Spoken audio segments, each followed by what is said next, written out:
This is the worst.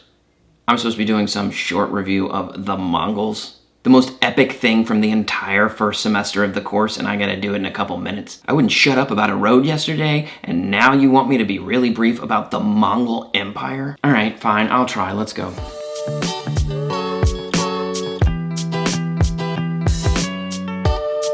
This cannot be the place you're learning about the Mongols for the first time. I will not allow it. Go to HEIMLER's review, or even better, download Dan Carlin's 8-hour Wrath of the Khans podcast. He's the best podcaster ever, and it's one of his best. All right, let's start with the map. Check out the empire. Second largest empire ever. It's the largest contiguous empire ever. It's the second largest in land size. The British Empire will actually be larger later on in the modern period. I put two of the travelers who benefited from the Mongol control of the trade routes on there, plus the transfers to the west that the Mongol Empire spread. Okay, let's skip ahead past all the cool conquering stuff because the College Board doesn't care about fun. So all those states that have been conquered have now been replaced with khanates. This period has a bunch of different styles of government. They all end the same way and sound slightly similar, but are slightly different. First are these khanates. These are regions ruled by Mongol descendants after the death of Genghis Khan. Second, caliphates. These are Islamic states ruled by the successor to Muhammad, the caliph. Third, sultanates. Okay, so the caliph is the leader of the faith, but a sultan is an Islamic ruler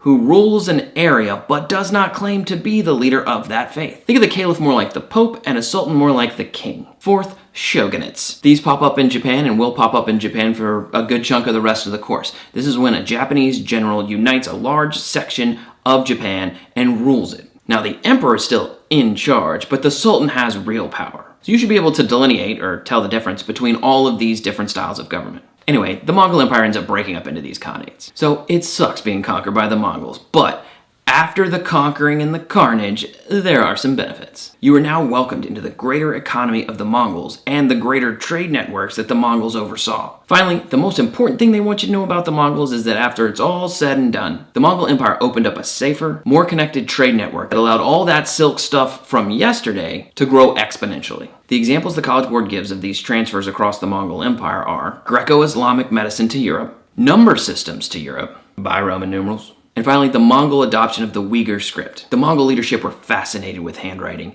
They saw it as a way to time travel, where your words written today would carry on after your death. So that's it. That's what they want you to know about the Mongols. I know, no horses, no arrows, no tactics, none of that. Terrible. All right, enough Mongols. Tomorrow we're back on the trade routes. We've got two left, including the best one, the Indian Ocean Trade Network. I'll see you tomorrow.